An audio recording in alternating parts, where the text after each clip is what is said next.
Friday Talks Podcast, Harvard Law School Association do Brasil. Olá, sejam bem-vindos a mais um episódio do nosso podcast. Eu sou Ana Paula Martinez. Estou aqui hoje com dois colegas meus da nossa gestão, Chico. Oi, Chico. Oi, Ana. Boa tarde, pessoal. E estou também com o João Paulo. Tudo bom, gente? E a gente está com um convidado mais do que especial, Dr. Joaquim Falcão, grande jurista, constitucionalista, imortal desde 2018, né, Joaquim? Muito bem-vindo ao nosso programa. Obrigada por participar aqui do nosso podcast. Tenho certeza que vai ser uma conversa muito especial. Olha só, ele tem uma outra qualidade. Ele foi o meu primeiro professor de direito na minha vida. Tenho certeza que está no seu currículo, né, Joaquim? Está lá, primeiro professor de direito do Francisco Musnick. Eu esperava que tivesse no currículo dele, não no meu. Está no meu currículo, Joaquim. Salve, gente aí, com prazer, estou aqui. Acreditem em tudo, menos na imortalidade, porque é fake news. Eles prometem, mas não entregam, de modo que vamos em frente. Joaquim, conta como é que você decidiu ir para Harvard. Como é que essa história apareceu na sua vida? Eu fiz PUC, não é? A Faculdade de Direito da PUC. Quando foi no terceiro ano, né, porque não tinha semestre, eram anos, eu disse, eu vou para fora. E vou para fora, vou para os Estados Unidos. A profissão já sugeria isso, já sugeria uma certa exposição mais global, né? E aí, Harvard era a melhor de todas. Continua sendo. E aí eu fui na secretária da PUC, na secretaria, Dona Edith. Dona Edith, em que lugar eu estou na turma? Era na PUC, a turma de Jorge Hilário, de Paulo Sérgio Pinheiro, enfim, do Murta Ribeiro. E ela disse, você está em 16º lugar. Eu não era um bom aluno, nunca fui um aluno assim. Então eu pensei o seguinte, Ana, se eu quiser ir para Harvard, eu tenho que ser primeiro, porque senão os meus colegas que tiverem classificação melhor do que a minha vão passar. Então eu dediquei os últimos 2 anos a ser primeiro aluno, com objetivo pragmático, nada por amor à arte. E com detalhes, assim, o meu professor de civil por 4 anos foi o Moreira Alves, imagine o privilégio que eu tive, né? E o Moreira Alves, ele dizia, em vez de muitas vezes, ele dizia muita vez. Então, eu prestava atenção e, na prova, eu botava muita vez, para ele saber que eu estava lá na prova. Então, foi uma tática, não é? Pragmática. No último dia, tinha uma colega minha, fantástica, Tereza Belo, depois advogada da Petrobras, que ela era a primeira aluna da turma em tudo, exceto no último dia. No último dia, quando veio a nota da última prova, eu tive 2 pontos mais do que ela e ultrapassei ela e fui primeiro aluno. Então, foi uma opção bem pragmática. E nessa época, Harvard estava se abrindo, né? O mundo era outro, se abrindo a uma certa internacionalização. E aí fomos 4 da primeira vez. Eu, o Ari Oswaldo Matos Filho, né? Gabriel Lacerda, queridíssimo, e Beno Suchodolski.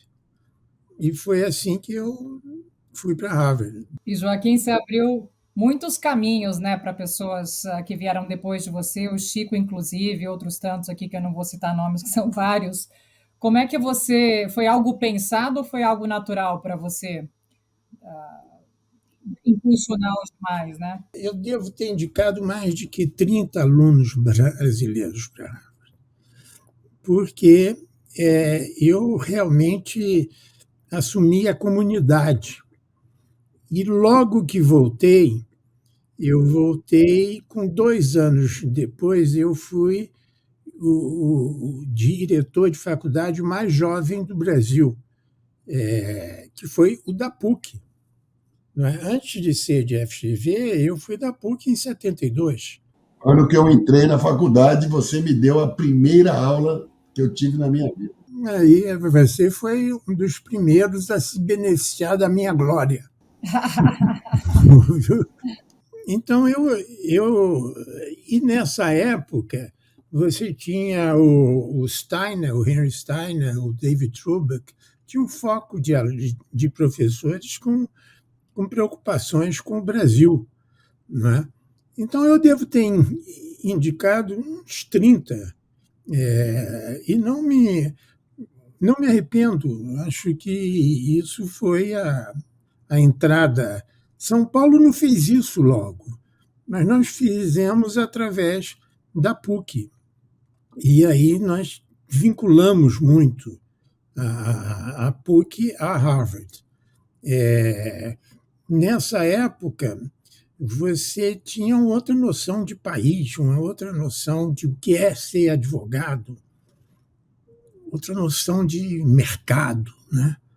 Era um país completamente diferente, né? Mas deu certo.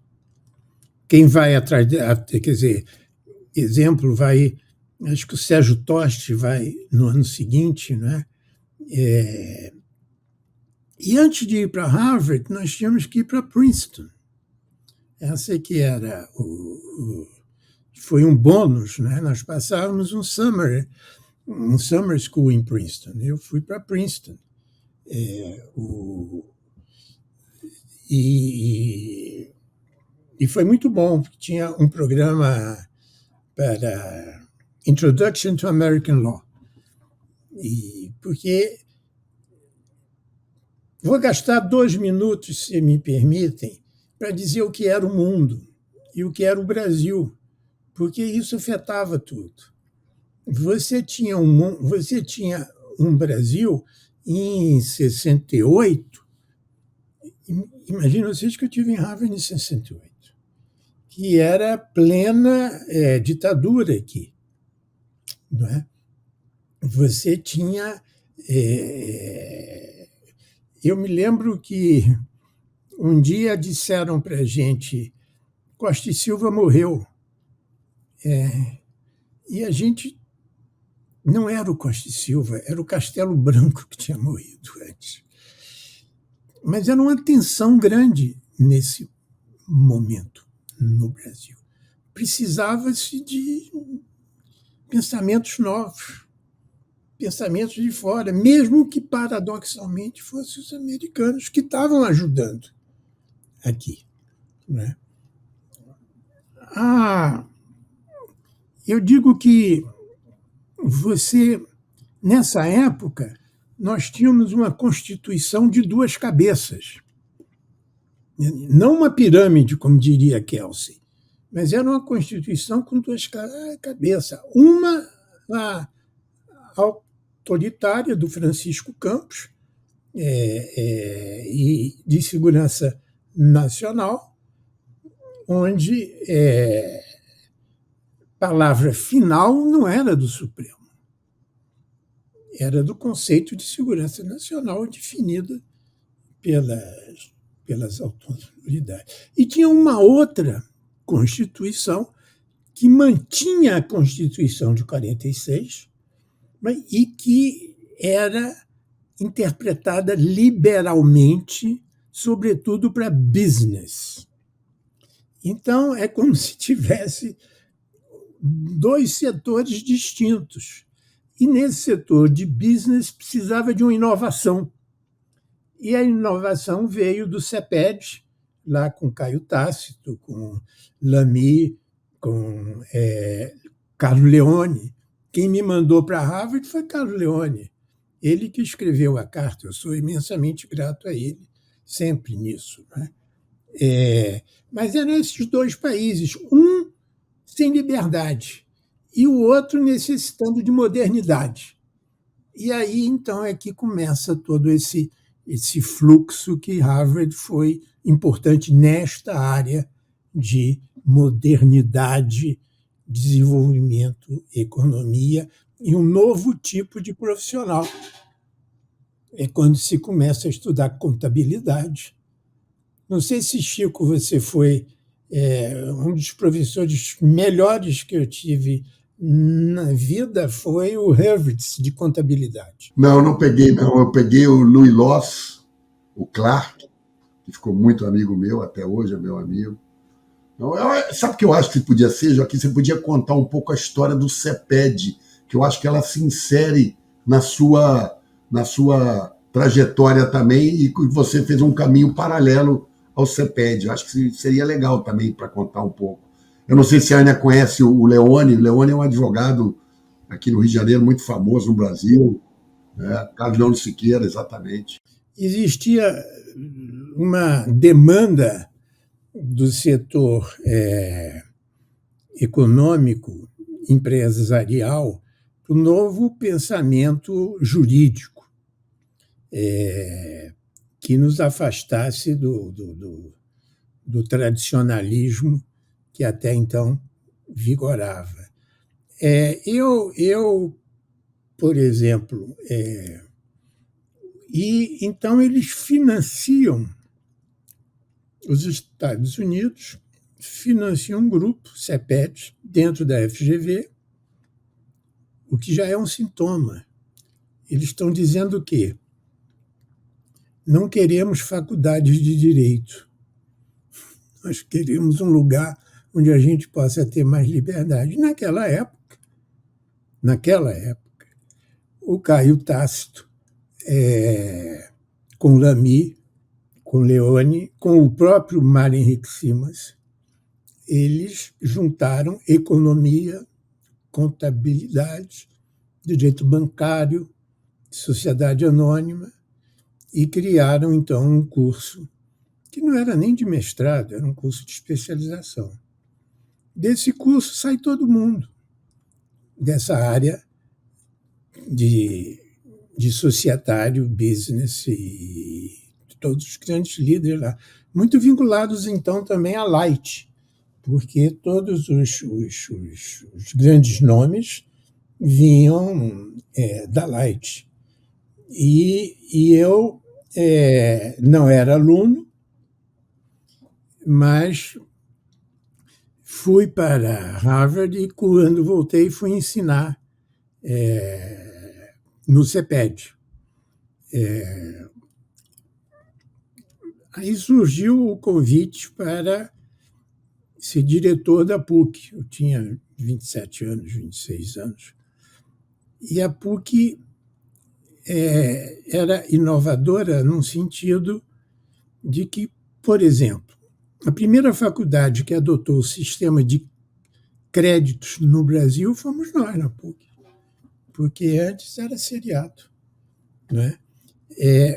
A primeira faculdade que misturou economia, ciência política, fomos nós, na PUC. Fizemos um mestrado cujo objetivo era derrubar o mestrado da USP, porque a USP fazia direito público e direito privado. E eu disse, olha, essa dicotomia lá nos Estados Unidos já é diluída, e no futuro vai ser mais e mais, e a gente está vendo que é, né? E aí nós criamos um mestrado que era Direito e Desenvolvimento e Direito Societário, duas disciplinas, duas áreas que não existiam. E tivemos o apoio E aí explica um pouco de Santa Catarina, do mestrado lá. Aí vem todo esse grupo de Santa Catarina, Gisele Citadino, Arruda, esse pessoal todo, e de Fortaleza. Então, se fez 3 mestrados que era para fazer com que a USP se movesse. E a USP se moveu. E, Joaquim, e a história da GV, a Escola de Direito aí no Rio? Quando que você decidiu dar esse passo? Como isso se conecta com essa história? De primeiro que não se conecta, porque eu nunca previ, e o Chico sabe disso, meu próximo passo. Eu sempre achei que a pessoa tem que estar preparada para o acaso, tem que estar preparada para o inesperado e tem que ter a sensibilidade de perceber quando o inesperado acontece. Eu fui fazer direito meu doutorado, tinha feito mestrado em Harvard e fui fazer o meu doutorado na Suíça. Por quê? Mais uma vez, porque eu percebia que a multicultura, o mundo multilateral, as experiências diversas iam ser um ativo profissional. Então, eu queria falar francês, inglês, português, espanhol você fala mesmo sem saber. Então, eu fui para a Suíça, porque eu não me imaginei estudando em Paris, né? Não ia dar certo. E eu fui para a Suíça. Lá encontro Chico, outra vez. Fui te visitar, é verdade. Vai me visitar num Rolls Royce, imagine. Já daquela época, ele era Chico Musnick. Eu fui fazer o meu doutorado em educação, porque eu já tinha sido diretor da PUC. E o modelo da PUC de semestres, de avaliações, de mestrado, tinha dado certo.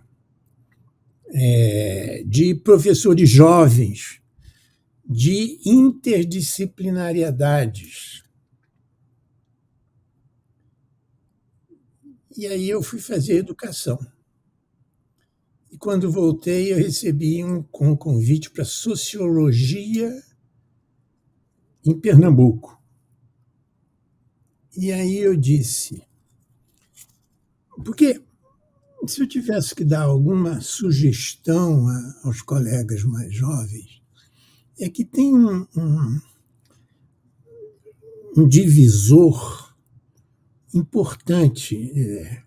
Não somente está disponível para o acaso, está preparado porque aí eu comecei a falar inglês, francês, mas também estava se mudando a noção de disciplina jurídica.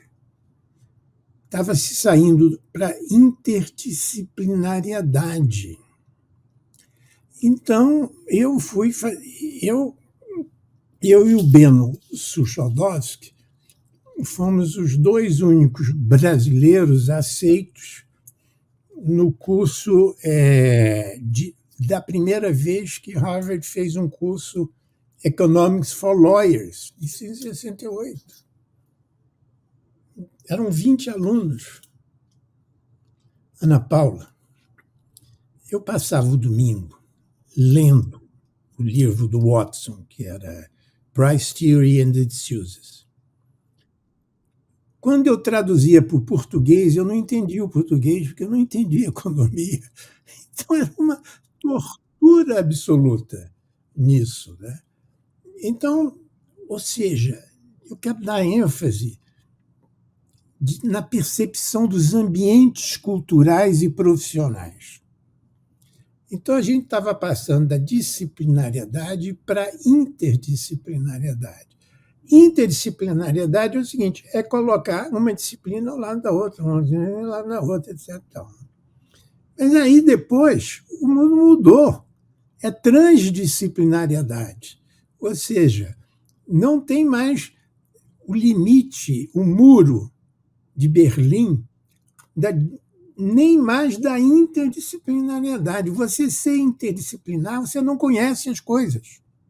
E hoje, né, Joaquim, até falando de Harvard, você falou Economics for Lawyers, agora eles fornecem de graça Computer Science for Lawyers, que é um curso que eles dão em ordem global, né?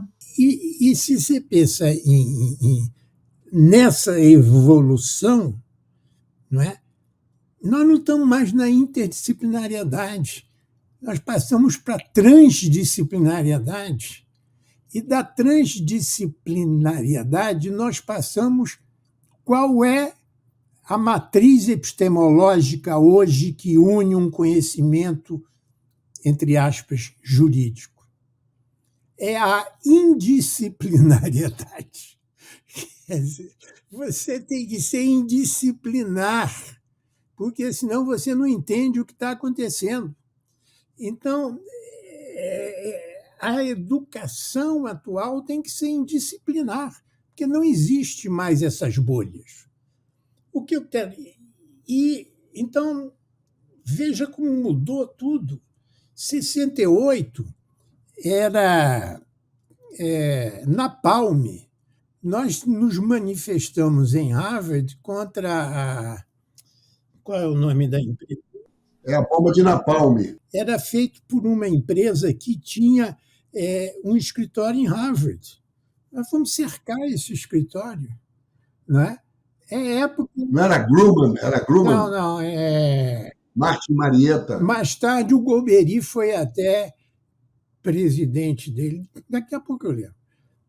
Então, 68 era uma ebulição total. É importante, quem for para lá, sempre ver a cultura que está cercando e ver criticamente. Ver criticamente. Então, Harvard me deu a cultura dela, mas me deu também o germe do crítico. Isso é que é importante. E que eu receio que o pessoal, às vezes, é mais para o mimetismo do que para a crítica desse negócio.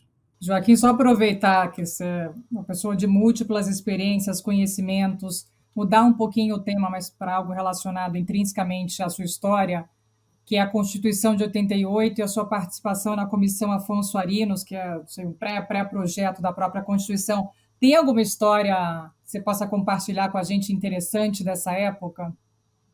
E você que é sempre ligado em palavras, né? Desse refinamento das escolhas das palavras para a Constituição e das interpretações que depois o Supremo faz disso? Ana, tem a Comissão Arinos foi uma experiência... Eu tenho um lema de vida, que é um lema de Mercedes Sosa, que é graças à vida que me ha dado tanto. Quer dizer, a vida me deu também a Comissão Arinos. Né? 40 pessoas, mais alto nível, comandada pelo Afonso Arinos. Afonso Arinos só queria parlamentarismo. Ele negociava tudo com todos, desde que votasse em parlamentarismo. E eu fui a eles, professor, lá na Mariana, eu proponho que a Comissão Arinos faça um projeto com duas saídas, parlamentarismo e presidencialismo. Mas por que, meu caro Falcão? Meu caro Falcão, porque o Sarney é presidencialista. E a gente dá um projeto parlamentarista para ele, vai ser uma coisa constrangedora. Não é isso, etc. E tal. Eu tinha ido ao Marco Maciel, que era o chefe de gabinete do Sarney, e disse: Marco, você é presidencialista.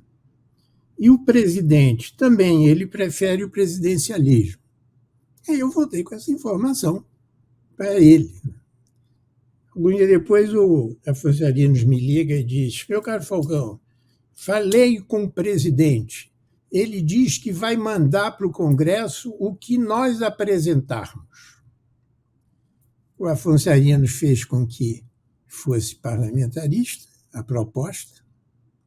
O Sarney deu uma medalha para o Afonso Arinos e nunca mandou o projeto para o Congresso. Quer dizer, era tudo.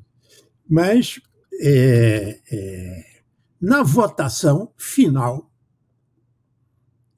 os 40 membros lá reunidos no Hotel Glória,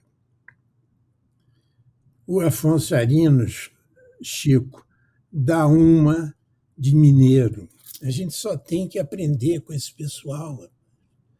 O Afonso Arinos com as 40 pessoas, e olha que eram 40 pessoas razoáveis, Sepúlveda, Barelli, Antônio Hermídio, e Deus e o mundo. Aí o Afonso Arinos diz: isto é uma comissão de homens públicos, sem objetivos, sem ambições, de modo que nós não devemos ter nem vencedores nem vencidos. Eu proponho que se aprove por unanimidade a proposta de parlamentarismo. Aí foi aquele choque, né? Então, ou seja, ele não estava votando, ele estava usando da autoridade dele, com elegância mineira, para fazer o que ele queria. Aí eu estava ao lado do Pertence, que a gente atuava muito junto. Eu digo: Pertence, o que a gente faz? Aí o Pertence pediu a palavra e disse: aprovo o parlamentarismo com ressalvas mineiras. Aí eu acho que era o Cláudio Lacombe, o advogado de Brasília, que disse: aprovo o parlamentarismo com ressalvas brasilienses. Aí eu disse: aprovo o parlamentarismo com ressalvas olindenses. Aí a gente começou a votar. Ele disse: mas você também, Joaquim? Não, professor. E a última história, assim, mais 60% da Constituição atual veio da Constituição Arinos. Isso tem estudos, mesmo que não tenha sido oficialmente lá. Né, tudo. Eu mesmo tive a honra de escrever o conceito de patrimônio cultural, material e imaterial. Aí, Ana, você fala a questão das palavras. Eu, quando coloquei esse conceito na Constituição, e depois o Zé Afonso e a Constituinte aceita esse conceito, que ampliava patrimônio imaterial, né? Eu tive dúvidas se eu colocava fungível ou infungível. E aí eu achei que o povo ia entender mais material e imaterial do que fungível ou infungível. Então, aí, mais outra vez, o vento dos tempos. Né? O Rui Barbosa botou a gente numa situação complicadíssima com esse juridiquês dele, que não sai das faculdades até hoje. Quer dizer, mas a última história, então, para a gente entrar em outro assunto. Eu estava com Cândido Mendes, com Jorge Amado, com Antônio Hermídio, na Comissão de Cultura. E o Cândido Mendes propõe a seguinte definição: a cultura é dever do Estado,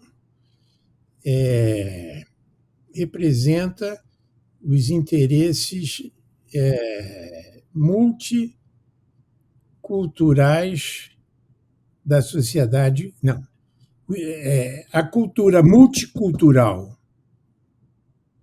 do Brasil merecerá a proteção do Estado.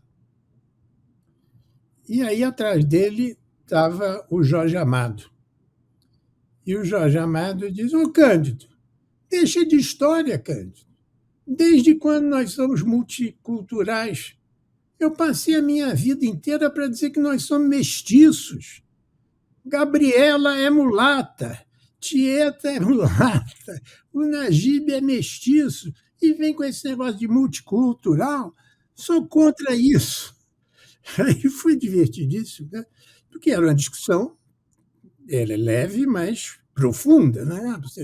Que está aí até hoje. Né? E aí o Miguel Reale pai diz: não, Jorge, eu concordo com o Cândido. Você veja o meu caso. Eu sou filho de italiana com portuguesa, alguma coisa assim. Aí o Jorge Amado disse: mestiço.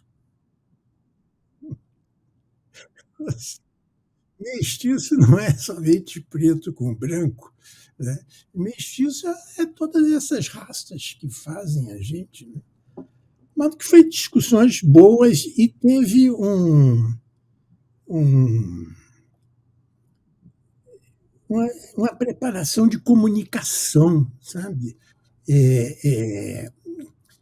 Na Espanha, eles fizeram uma Constituição com 5 membros e, rapidamente, a Comissão Arinos foi 1 ano. Então, a Comissão Arinos ela foi uma experiência didática de massa. Didática de massa. E é um dos componentes que legitima a Constituição. Eu acho, Joaquim, que você tem esse cuidado com as palavras, né, esse apreço pelas palavras, que tem esse gosto que te levou também à ABL, que pouca gente tem. Então, você fala desse cuidado de pensar na população, de entender que a Constituição vai para o povo, fungível, infungível, material, imaterial. E outro dia eu vi você falando da discussão da TV Justiça na época, né? E você falava, não, tem que ser TV Supremo, porque as pessoas entendem o que é Supremo, não dá para falar STF, essa mania de falar em siglas que a gente tem em Brasília, que acabou, enfim, perdendo essa discussão, que a Ellen Grace, a ministra, chegou e falou, não, vai ser STF, e acho que acabou ficando STF, né? Mas esse cuidado com as palavras que é super importante para a gente se aproximar da população, que é para isso que o direito serve, né? Eu tentei sempre valorizar os teóricos e a visão brasileira do direito e, sobretudo, da aplicação ou da não aplicação do direito. O que me foca muito é a informalidade, a não aplicação. E se você pensar hoje em dia, o problema nosso não é a aplicação, é a não aplicação. O povo, está sob a ordem da milícia, está sob a ordem dos traficantes, ou está sob a ordem dos invasores de terra na Amazônia, ou nós mesmos preferimos a arbitragem do que, ou seja, a liberdade da arbitragem do que... Então, essa informalização, né, e tem muito um problema de comunicação e de dizer bendito. Eu tentei colocar Rui Barbosa, eu consegui colocar na FGV empreendedorismo, tá certo? Estatística como obrigatórias, mas não conseguia encontrar texto de Rui Barbosa que as pessoas pudessem entender, não é? Então, essa comunicação é decisivo para qualquer profissão hoje. Decisivo. Ô Joaquim, e você, nessa sua caminhada, você sai de diretor de departamento, faz um mestrado em educação, vai para a sociologia, e como é que você chega no direito constitucional, que é uma grande paixão que você tem, e você é um dos grandes críticos do nosso direito constitucional e sempre procurando descobrir novas formas de interpretação e olhando para uma aplicação mais pragmática do direito, principalmente para as camadas que são menos favorecidas na nossa sociedade. Me conta um pouco dessa trajetória e como é que você entra na academia e, ao mesmo tempo, mantém essa sua paixão pelo direito constitucional. Isso é uma coisa que eu acho que as pessoas têm que entender, que é um aspecto muito bacana da sua vida. A primeira aula que eu tive que dar foi Direito Aeronáutico, na sexta-feira à noite na PUC. Imagina. Aí depois eu passei para comercial. Eu fui professor de comercial há muito tempo, né? Depois eu passei para introdução, você foi meu aluno de introdução. Depois eu passei para constitucional. Então eu fui do real para o ideal. É um itinerário lírico. Quer dizer, quando você já vê aí o que a gente está vendo e tudo. Mas repara, o que me deu aptitude e pioneirismo no olhar sobre o judiciário e a justiça no Brasil foi justamente essa opção epistemológica que eu falei a você. Ou seja, eu saí não do dever ser, mas para o ser. Para ir para o ser, eu tinha que saber economia, eu tinha que saber sociologia, eu tinha que saber política, eu tinha que saber estatística. Então, é esse mix que faz a inovação. Porque, senão, você fica como Guimarães Rosa. Tão egocêntricos, eles se colecionavam. Então, fica o formalismo se colecionando, se colecionando, se colecionando. Mas não tem aquele breakthrough. Né? O breakthrough ele é uma oportunidade e está preparado com o state of art of knowledge da sua época. Esse é que é o problema. E o state of the art of knowledge now é, por exemplo, estatística. Eu estou quase contente, ainda não, porque fomos nós na FGV, porque criamos a área de Supremo e Números, que agora foi deletada, com Pablo Cerdeira e Ivar Hartmann. E o primeiro relatório nosso, com Diego e Pablo, diz o seguinte: o monocratismo é uma doença. A gente quantificou naquela época, e ninguém falava disso. Mas é uma doença política, né, antes de ser jurídica. É a organização de você ter um Supremo ou quinto Supremo, e, ao meu ver, é incondicional, porque você não tem decisões individuais, a não ser em casos excepcionalíssimos, etc. Então, quem primeiro levantou isso fomos nós, estatisticamente. E nesse relatório mesmo, que está disponível, vocês vão ver que com ele está a noção do pedido de vista. E do pedido de vista tem um fato que eu conto sempre, que o Ivar chega na minha sala e diz: professor, tem um problema. Eu disse: qual é? É que quem mais pede vista é o Jobim. Ele tem 500 dias, ou 500 e poucos dias, de pedido de vista.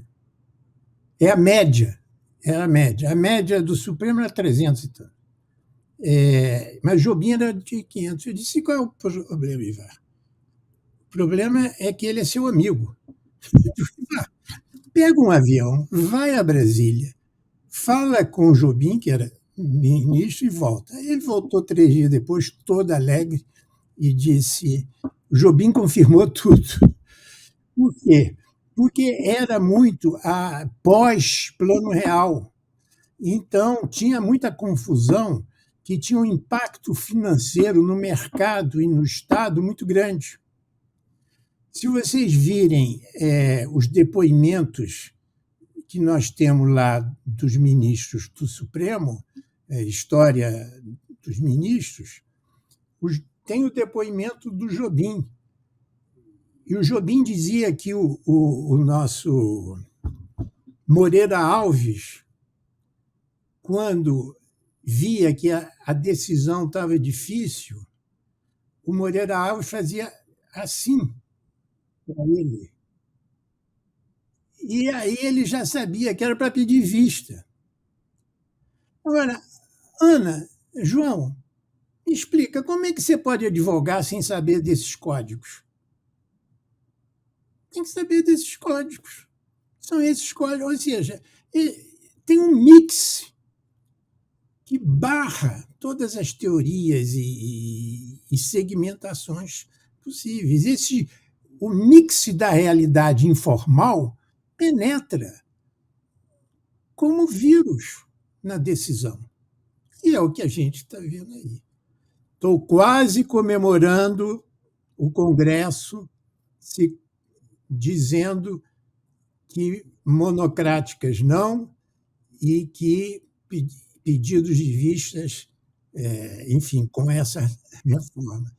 Se conseguirmos isso, valeu o esforço e as pancadas, e as destruições que eu e meus colegas tivemos que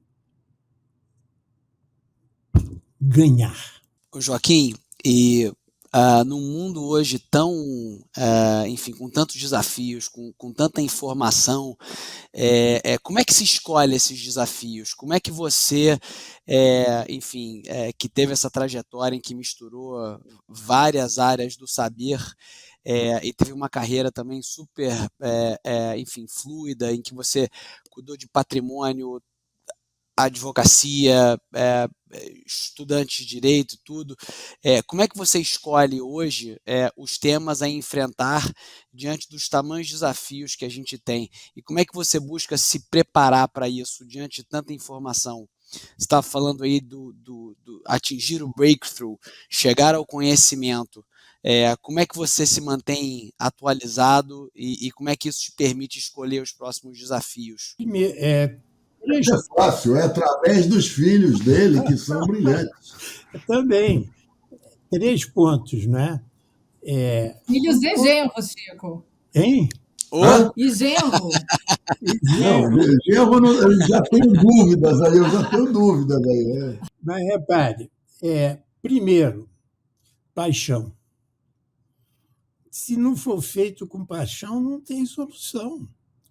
Gente, eu nasci para ser. Eu sou pernambucano, aristocrata, decadente, rural. E me apaixonei pelo ensino e pelo pensar. Mudou tudo. Sem paixão, no way. Segundo, os estudantes, né? Os estudantes é o tempo todo. Eu não tenho uma semana que eu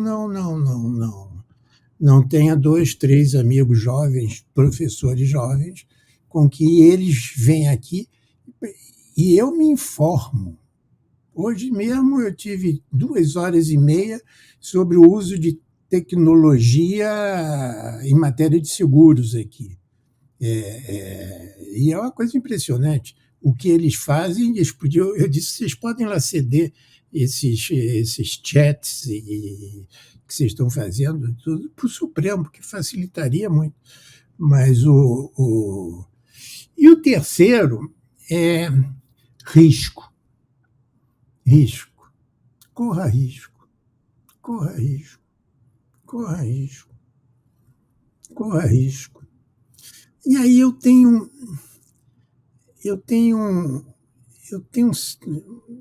acho que a profissão nossa hoje, principalmente o segmento nosso, meus colegas em Harvard, estão ficando ricos antes do tempo. E aí não querem correr muitos riscos. E a continuação tem um mercado para continuação muito grande, etc. E tal. Correr risco é inovar em nós mesmos, na profissão. A profissão precisa ser inovada. Não pode. Não pode o Brasil ter 1.500 faculdades.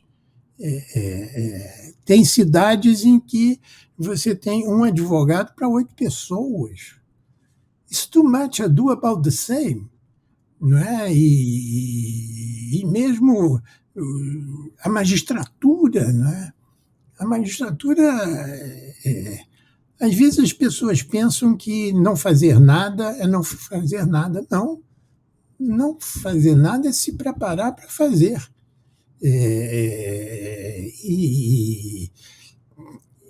E essa coisa da hierarquia, de como é que eu subo, como é que eu vou ganhar mais um benefício, ver o que está ocorrendo de escola do mundo, de escola à magistratura. A magistratura precisa encontrar o Brasil, quer dizer, uma parte dela. Porque tem algo que eu queria também enfatizar com vocês. Não existe Supremo. Quando a notícia o Supremo decidiu isso, etc., está errado. Existe Supremos. O ministro tal decidiu isso. Tem uma função didática da comunicação que não está sendo usada. Como também não tem assim...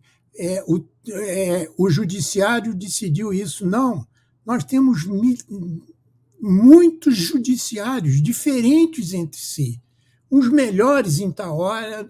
Então, nós temos que aplicar, voltando mais uma vez para o meu negócio de um conhecimento mais epistemológico, nós estamos na era da complexidade. O judiciário não é um tribunal. Uma decisão de um ministro não é do Supremo ou do TJ. E aí é que a tecnologia, João, é decisiva, porque a tecnologia vai me ajudar a lidar com a complexidade. Quer dizer, sem complexidade, paixão, jovens e risco, meu amigo, não vai para Harvard, não, fica aqui mesmo. Na época do Supreme em números, vocês já estavam analisando Big Data. Fico pensando se hoje, nesse mundo do chat GPT, teria sido um pouco mais fácil, né, Joaquim? Ontem um grande médico me perguntou sobre como estava o Supremo hoje diante do monocratismo, etc. E tal, e tudo. Eu disse, olha, vou falar em linguagem médica, já que Ana enfatiza essa disso. Vamos supor que você tem um paciente que vai operar. Aí a família vai e leva o paciente, que entra na sala de operações. Fecha a porta. Aí o médico lá diz, eu vou operar. Aí tem um grupo de 3 que diz, não, eu que quero. Não, mas a gente opera antes isso ou opera aquilo? Não, a gente... Então começa uma confusão interna e você não sabe como vai sair o doente. É uma decisão do judiciário. Porque o médico diz, não dou o bisturi, não. Eu retenho o bisturi por 60 dias.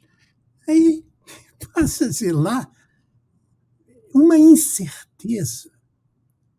Ou seja, a decisão judicial é incerta por natureza, A ou B.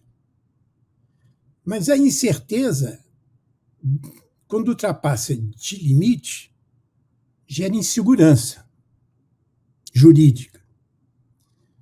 Quer dizer, quando o desembargador, o ministro Benedito, condena o Deltan pelo que ele poderia ter feito e não fez. E, meu amigo, você está jogando fora um dos limites da segurança jurídica, que é a argumentação. A argumentação tem que ter um nível de realidade, né? E a insegurança gera, então, a instabilidade econômica.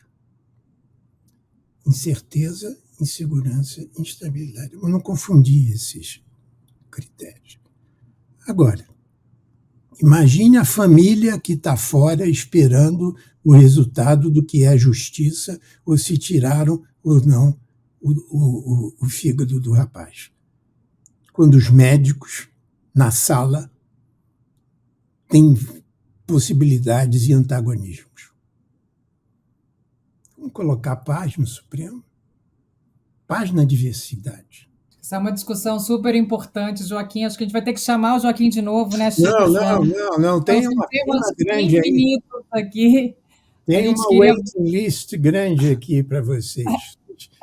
Não, mas você aqui já está absolutamente intimado e virá debaixo de vara, literalmente, para comparecer ao novo Friday Talks, aqui, que é o nosso programa de podcast. Não, Chico, a gente não combinou isso, João, mas eu acho que é justo usar esse espaço para anunciar o que você acha, Chico, que a gente criou, Joaquim, um concurso de monografias na nossa associação, e a gente, foi ideia do Chico, dar o nome do concurso After You, então, concurso de monografias Joaquim Falcão, e te ouvindo falar, até me ocorre um tema, que é a indisciplina e o futuro do direito. Essa é boa, hein?